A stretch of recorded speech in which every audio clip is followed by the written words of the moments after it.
planets, Neptune's clouds vanished.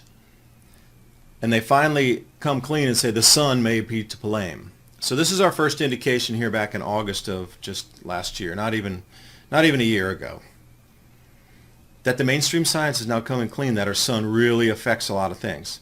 So when I'm talking about those four gas giants, Jupiter, Saturn, Uranus, and Neptune, now we're getting clarification and validation that Neptune's atmosphere is changing based on what's happening on the sun. If they're going to turn around and say that no electromagnetic effects will happen during this time, you don't know anything, but here we are clearly stating that, yeah, it has an effect. Now, it began in 2019. That's the crazy thing, is it's really starting to ramp up. As those four gas giants were coming more into their squaring, really all getting out into the outer one quadrant of the solar system. 2019 is when they saw the greatest effects of this just instantly turn off the clouds. Only something electrical can have that much effect.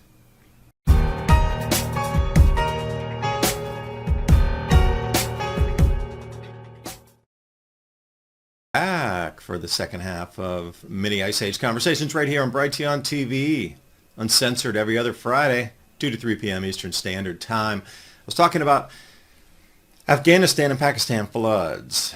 The floods are so massive that they're now unburying previous ruins that were next to rivers that were the civilization that was there when the rivers at that time were flowing. Indus Valley, ring a bell to you? Cradle of civilization. We could talk about, areas up in Mesopotamia, another cradle of civilization. Massive floods coming back. So the interesting thing, take a look at the archaeological ruins that were unearthed by these massive floods in Afghanistan. Now it's ongoing. There's going to be better satellite imagery, and people are out there just fascinated by how much the water cleared out. So they knew these ruins were out there along the rivers.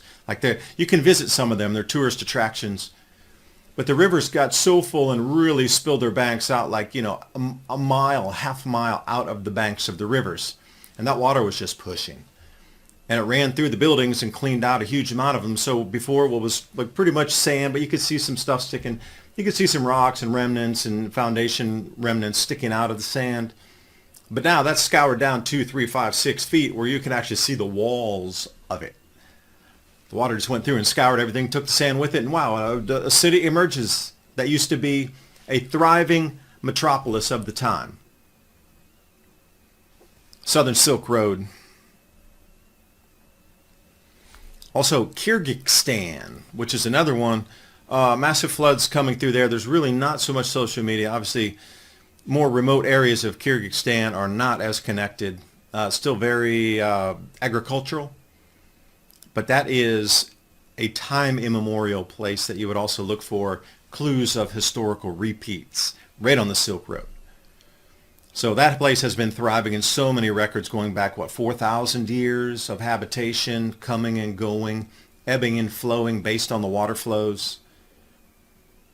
Kazakhstan, Kyrgyzstan, Uzbekistan, deserty now, except for some areas.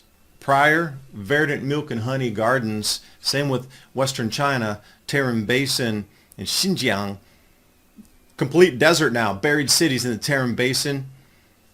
It's re-wetting. Now some of those areas are becoming grasslands again. The cycle's repeating. The oasis, or oases, as the camel trains came through, those areas dried out, but now they're becoming wet again. We're just seeing a cycle repeat here. Kenya, capital Nairobi.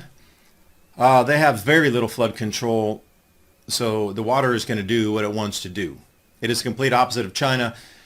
Their waterworks projects are just minimal and hopefully just drainage basins, like open, cut waterways out of the side of the roads and things are supposed to exit the water, but it just doesn't work that good there because there's a lot of debris and trash that start clogging things, and then it just overflows. This is about how deep the water is through the entire capital city. While the Fed's most trusted recession indicator is flashing code red, every recession since 1945 has been preceded by a yield curve inversion. Meanwhile, the M2 money supply is meaningfully contracting for only the 5th time since 1870. All signs appear to point to a sizable downturn for the Dow, S&P, and NASDAQ. Gold prices have been hitting all-time highs, and the rally is far from over. Call the proud Americans of the Patriot Gold Group today before it's too late. And remember, mention the ADAPT 2030 channel. And Patriot Gold Group has a no-fee-for-life IRA where your IRA or 401k can be in physical gold or silver. And the no-fee-for-life IRA on qualifying rollovers. Reach out to Patriot Gold Group, 888-546-7020 for your free investor guide today. And now on with the video. Again, most people living on the first floor, they don't have many high rises. They do have some, but basically what you see right there is what you get. So where do the people go? That's more the question. How do they cook food? How do they not get sick in that water? Because the whole sewage, now the whole city's a sewage dump. You get your orders of magnitude above when you get in floods in these types of areas, So now what happens? Well, the sickness is going to sweep here. The waterborne illnesses are just poof. They're used to some dirtier water and etc. Because they could drink things that would make you or I sick. They're used to it. They grew up in there. But now you're adding a whole level above that into true waterborne illnesses. And the staggering thing about that is, I'd covered this, maybe a year ago. One of the driest areas in Africa, they built the largest hydroelectric dam several years back. It's called the New Renaissance Dam. Now, in their right mind, who would ever build a hydroelectric dam in the driest place in Africa? Unless you knew the cycle and you knew it would refill. And you knew these rivers would be monsters once again, and then you could start harnessing and siphoning the electric to start a new, not only economy, but a new growing area on the planet. That's exactly what's happening right there. Anywhere you see an X, they are planning new dams. So we got the border, the Malabi, the Mobile and the Karadobi dams are all coming online in that same area. And then further down on the Blue and White Nile, they're trying to expand grow zones off either side. So in the center area, obviously, and then going out on the Arabata all the way down past Khartoum west out into the Nile River. That entire Nile River drainage basin is now not slated for development. It's already started because they have the electricity now. So anything that's produced, they can come back and, refine it. This was the whole ploy to get that area of the world constant electricity. But how would they know there'd be constant electricity? There'd be constant enough rainflow for it. So that's what, these things kind of baffle me. So here's the size of it. Now keep in mind, one of the driest areas on the planet that started to green as they were constructing the project. It went from desert into boom. It just started to get green, and they're like, uh-oh, the rain. Okay, this makes sense. They knew the hydrological cycle over a multi-thousand-year period, but who had that information, and why are they feeding us that we're responsible for all the changes? And we need to block the sun now.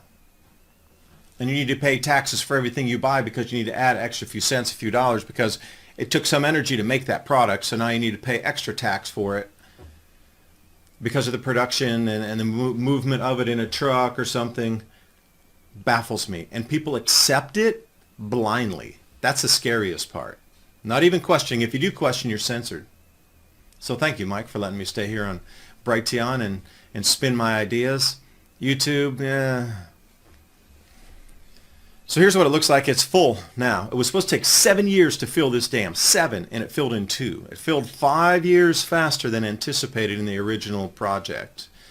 Timelines, if you take a look, because I was really all over this. And they're also building large dams in China, also way out in the Tarim Basin area in the Tian Shan Mountains, which also comes down and it's just desert. But they built another huge hydroelectric dam rivaling this one at least in one of the driest areas of China. They're anticipating massive rainfalls to come back to some places again, or else they wouldn't use the expenditure and time. They know the cycles are changing because it is the change of an age. Now, as we march forward in this change of the age, you can see the world around you shifting also. Now, what is it about the heavens and the stars that the elitists or these global manipulators understand about energy frequency changes when the stars move around us and we notice that we're in a different zodiac sign, for a better term? Now, the thing is, currently we have 12 zodiac signs, but apparently we used to have 13, so the timing would be different on when we entered the different ages. But one thing for sure, when I was traveling in Italy, when we moved from, say, Aries into Pisces, the fish from the ram into the fish. And when we came out of Taurus and Leo, the lion, each time that these things move around and we come into a new sign, the entire world was destroyed of the old. So when you see these Greek and Roman statues with the noses chipped off, the arms broken off, the heads displaced, the crystals ripped out of the eyes, that was the destruction from the change coming into Pisces. The birth of Christ marked that. And here we are sitting now at another juncture coming into Aquarius. And it's really strange that the entire world as we know it is being destroyed again as we're entering into a new age. I don't understand why that they need to destroy the remnants of the old world to bring in the new. I think it's something energetically that the vibrational frequency changes where the old world's rules for control of the planet don't exist because it's in a different state of vibration where the old things don't work anymore. So instead of trying to let the world keep that as knowledge of, cultural heritage, they destroy it all because you could understand the workings of that time, of the mechanisms of control and technology were of a different frequency. Destroy it all and start something new and build the new. It's almost like the Cultural Revolution, but on 2,000-year cycles based on the zodiac. Now again, I'll come back to the 13th zodiac sign, Draco. Was that in there? Or Ophiuchus? Not sure. But many of the old stories going further back said that there were 13 signs, so that would definitely change the ages a little bit in terms of timing. So 535 AD might be something to look at. If the timelines were off, that would make sense. Now also at the same time here, I want to come into the planets. Neptune's clouds vanished. And they finally come clean and say the sun may be to blame. So this is our first indication here back in August of just last year, not even a year ago, that the mainstream science is now coming clean, that our sun really affects a lot of things. So when I'm talking about those four gas giants, Jupiter, Saturn, Uranus, and Neptune, now we're getting clarification and validation that Neptune's atmosphere is changing based on what's happening on the sun. If they're going to turn around and say that no electromagnetic effects will happen during this time, you don't know anything, but here we are clearly stating that, yeah, it has an effect. Now, it began in 2019. That's the crazy thing, is it's really starting to ramp up. As those four gas giants were coming more into their squaring, really all getting out into the outer one quadrant of the solar system.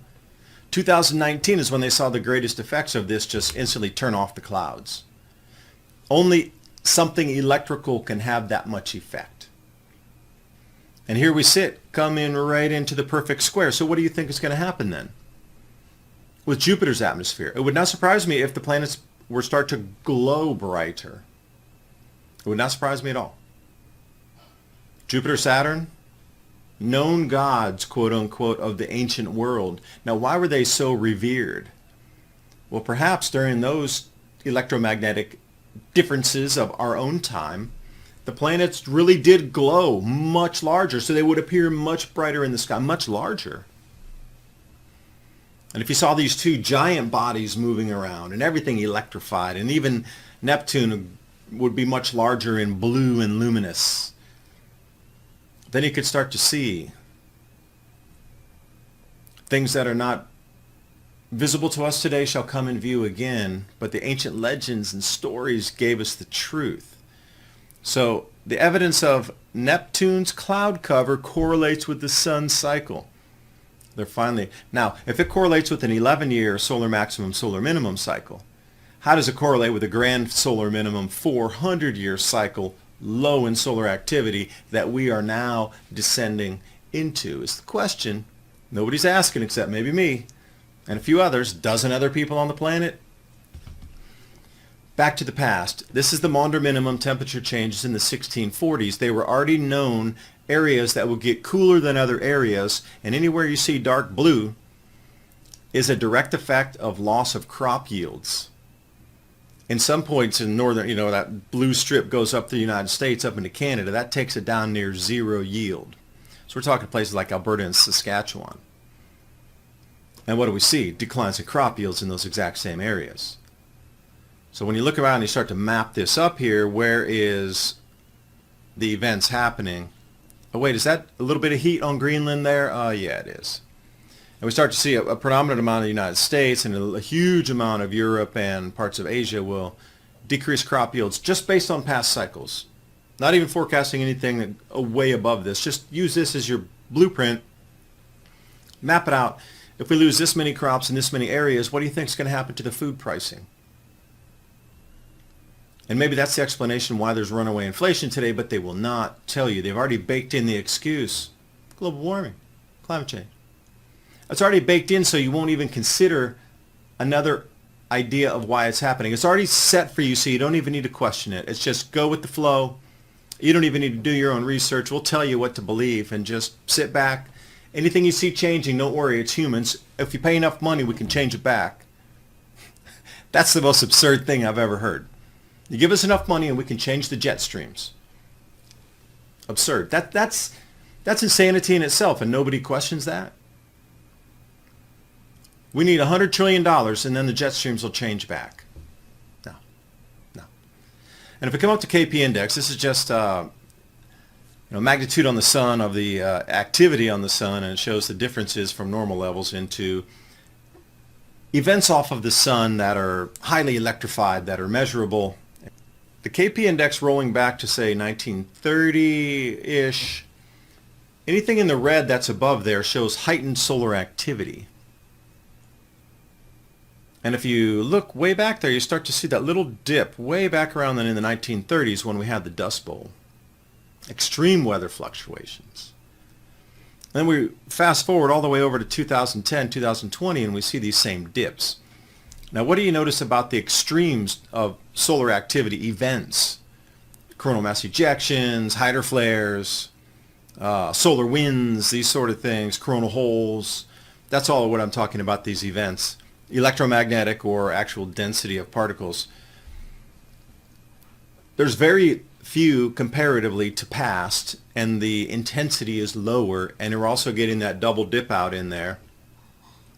And as we move forward, the anticipated drop-off is going to be staggering into another grand solar minimum. So I would allow you just to look at the KP index and notice the changes that repeat from the 1930s, extreme weather events across the planet, to what we're seeing today, and you have to wonder, solar activity. Now, Tanzania, another one, Southern Africa, this comes back into the whole African thing, like how did they know? So Tanzania had several floods before this, and now they're facing the same thing that Nigeria is. Waterborne illnesses are sweeping because they can't control it. The floods just keep, torrential rains keep pouring in there. So let me show you an example here. The blue line there is what you see as the regular river, and what has spilled out over the river is the floods. That's miles and miles and miles in both directions going off the river. And this is just, flooded areas. What's that? Arusha region bordering southern Kenya. And then one step further, it brings you into Sudan and that whole New Renaissance Dam area. So how much more vegetation will grow in this area as well? And will that drain down into an old African mega lake that has dried out is the question. And then we have Russia's Kurgan region. Now, a little caveat to this one. They had so much flooding that the water ran down into the uranium mines. And then you got radioactive water blasting back out through this same floodplain. That's the caveat to this story. So we're looking at this and you're going, well, I don't know what's really, what's normal, what's not normal. So let's go back. This is April 13th. Again, right when the window started for that flooding, right when our Earth was right at the sun and lining up in that, square there. So this is what it looked like on April 13th. Okay, you can just kind of see where the green belt is, for a better term, and where some water catchment facilities are. And then you fast forward to how much water is there on April 22nd. That's a 10-day difference. The amount of flooding there, they're talking, once in a 500-year flood. But it's interesting how all these things are occurring on the exact same window of days of these extremes. So that's the whole thing I'm trying to get at is If you're talking about electromagnetic coupling and bending jet streams to cause these rivers to ring out from the sky, we're going to experience the same thing again, and it's almost predictable on when it's going to happen. Now, at the same time, we're going to have emanations of more magma compression from inside our crust. And what do we see? Not very explosive volcanic eruptions, but we're seeing a lot of oozing type of, these crustal anomalies where lava is now forthcoming with vents. Hawaii is kicking off again, and this is off Iceland. And I bring it into the food cost here because this is what it's all about. Like if you knew everything I'm telling you, and you, as a governmental body and a set of leaders of the world, knew this cycle was inbound and they knew the food prices were going to increase to the point that it was going to rip society apart at the threads anyway. Forget about your vacations. That's way, but you're going to need to eat. Yeah, that'll be the thing that's going to rip apart our society. And it's already getting there. People are getting so angry with food prices. So I wanted to bring you back. I talked about hyperinflation in the last show, but I found a really good slide of the cost of bread. In Germany, November 1918, one Deutschmark or 1 mark, and then a few years later, November of 1922, 163 marks. Okay, that's 163x. And then you come forward just a year later, and it's 1.5 million marks for the same loaf of bread. How do we handle that in our modern world? We don't. But everything's switching over to a gold-based currency now, and you can watch the assets shift. You're looking at the complete extraction of wealth on inflation, and they're setting up new money systems, central bank digital currencies, Shanghai Gold Exchange, and the amount of gold that's going to be used to set up this new system, because this fiat system, nobody will believe it anymore. We will have no productivity because the food costs will be so tremendously high that you will just eat and spend all your money to eat and pay your property tax and pay your mortgage, and that's it. You'll be able to do nothing else. So the productivity will cease. Companies will stop. So it's going to go to a gold-backed currency along with natural resources, digitized as real-world assets to be tradable as that smart contract for the value. Liechtenstein accepting Bitcoin as legal tender. So we're coming into central bank digital currencies. You can see the shift everywhere. Default rates on credit cards. It's already hitting in the United States. So relying on the credit cards, and once they cut your card off and you have no more money and your food's hyperinflating, then what? And I'll leave you with my last slide here for the minute. Target is locking up all their merchandise. Now, if this is not the canary in the coal mine screaming, yo, huge problem, when vendors on the low end side of things are starting to lock up all their merchandise across all stores, across all the United States, what is that telling you about the impending collapse of the value of our money, where people will resort to theft to stay alive? And can you really blame them? Now, if you're going to be a thug and just go in and steal to try to enrich yourself and buy, some new pairs of shoes and speakers and whatever, that's way different than if you need to steal to put clothes on your kid's back or to stay alive, to eat because you have no job, government assistance isn't working. At that point, yeah, morals are bendable. But that's what they're anticipating here, is a moral bent era where they need to lock everything up. So now you can kind of see how all this wraps into a single package. David Dubine signing off, Brighteon TV. See you next time. Bye for now.